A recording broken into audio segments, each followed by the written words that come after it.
We often think about the people who change the world uh, as heroes, right? Yeah. But what if, like, changing the world, what if it requires some kind of, like, sacrifice?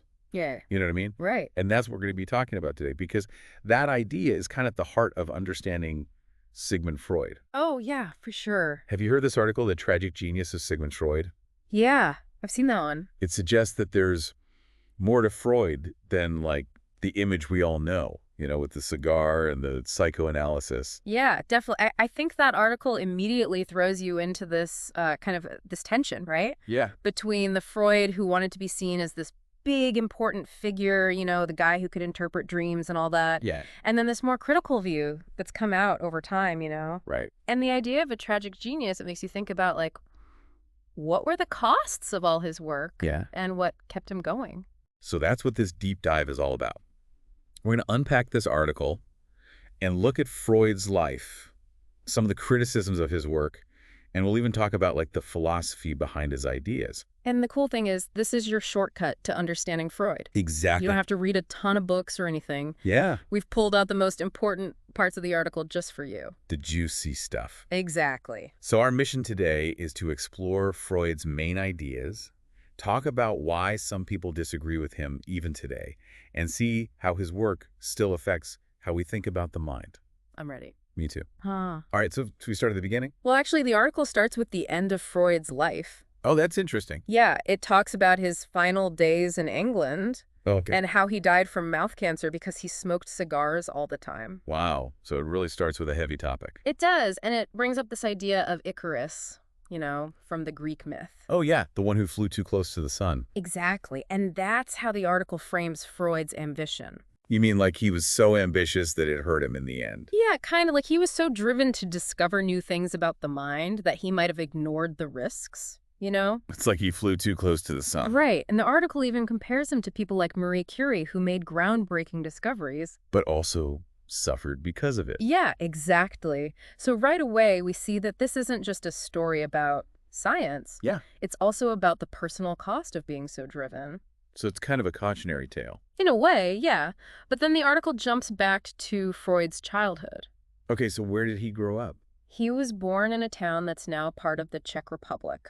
Okay. Back then, it was a mostly Catholic area, but Freud's family was Jewish. So he was an outsider even as a kid. Yeah, and the article says that this feeling of not belonging really stayed with him. I can see how that would shape a person. And it probably played a part in why he rejected religion later on, Oh, interesting. He became an atheist. Makes sense. And the article also mentions his family life, right? Yeah, there's this bit about what they call blurred family roles. What does that mean? Well, it seems like his family wasn't very traditional. Okay. And he had a very close relationship with his mother. I wonder if that's connected to some of his later theories about families. Yeah, like the Oedipus complex? Right, but the article doesn't go into too much detail about that yet. No, it's more like planting a seed, you know? Like foreshadowing. Exactly. Now, when it comes to Freud's personality, Yeah. the article paints him as a pretty intense guy. What do you mean intense? Well, he loved to argue. Oh, really? Yeah, he was super competitive. Like, he always had to be right. Sounds like he could be difficult to deal with. Maybe, but that drive to win arguments, it also pushed him to be successful. So it was like fuel for him. Yeah, he did really well in school. Where did he go to school? He went to the University of Vienna. Okay. And at first he was interested in studying the brain, like the physical parts of it. But then he shifted to psychology. Right, which leads us to one of the most important parts of the story. What's that? His work with another doctor named Josef Breuer. Yeah. They worked together with a patient named Bertha Pappenheim, but she's more famous as Anna O.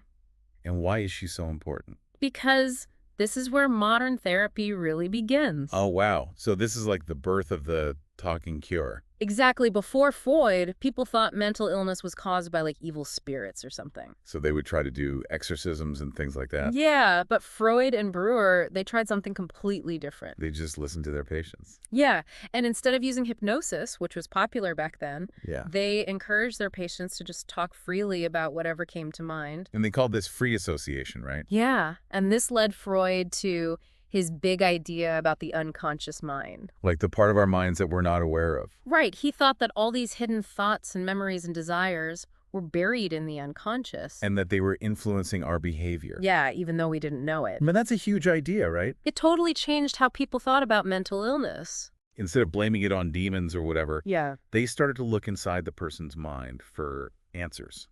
No, not all of Freud's ideas are still popular today. Like, his focus on sexuality was very controversial. I can see why people would have a problem with that. Yeah, he believed that a lot of our problems came from repressing our sexual urges. And he had some pretty out there ideas about sex, like penis envy and the Oedipus complex. Yeah, and those ideas are not really accepted by most psychologists today. So even though he was brilliant, he also made some mistakes. That's true.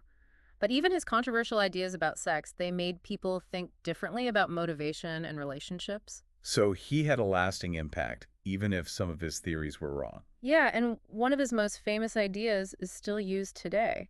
What's that? The ego and the superego. Oh, yeah, I've heard of those. The id is like the animal part of us. The part that just wants what it wants. Right, and the ego is like the mediator. It tries to balance our desires with reality. Exactly, and then the superego is our conscience, you know? Yeah. The voice in our head that tells us what's right and wrong. Yeah, and this model is really helpful for understanding why we do things that we know we shouldn't. Or why we feel anxious even when everything seems fine. It's all about the conflict between these different parts of ourselves. So where does Freud fit in with modern psychology? Well, he's definitely seen as a founding father. Like the OG of psychology. Uh-huh. Kind of. But most therapists today don't follow his theories exactly. Especially ones about sex. Yeah, but his ideas about the unconscious mind and the importance of listening to patients, those are still really important. So he laid the foundation, but psychology has moved on since then. That's a good way to put it. So what are the big takeaways from this article? What are the nuggets you should remember? Well, first of all, Freud's way of thinking about the mind was totally new. Yeah. He emphasized listening to patients, which was revolutionary back then. Yet his concept of the unconscious mind was huge. Yeah, it made people realize that there's a lot going on inside our heads that we're not even aware of. And that those hidden things can affect our behavior. And then there's the id side or ego and superego. A classic model for understanding our internal struggles. Right, and even though some of his ideas have been disproven, His work still has a big impact on psychology today. it all comes back to that idea of the tragic genius, doesn't it? Yeah, Freud was so brilliant, but his ambition might have also hurt him. Like Icarus flying too close to the sun. Exactly. He wanted to understand everything about the human mind. But maybe he pushed himself too far. It's something to think about, you know? Yeah, for sure. And it makes you wonder about yourself. What do you mean? Well, if so much of our behavior is driven by the unconscious mind, Yeah. what are the hidden motivations that are shaping your life? That's a really interesting question. It's something to reflect on, you know? Yeah, maybe we all have a little bit of Icarus in us. Maybe we do. Thanks for joining me today for this deep dive into the tragic genius of Sigmund Freud. It's been a pleasure. And thanks to you for listening.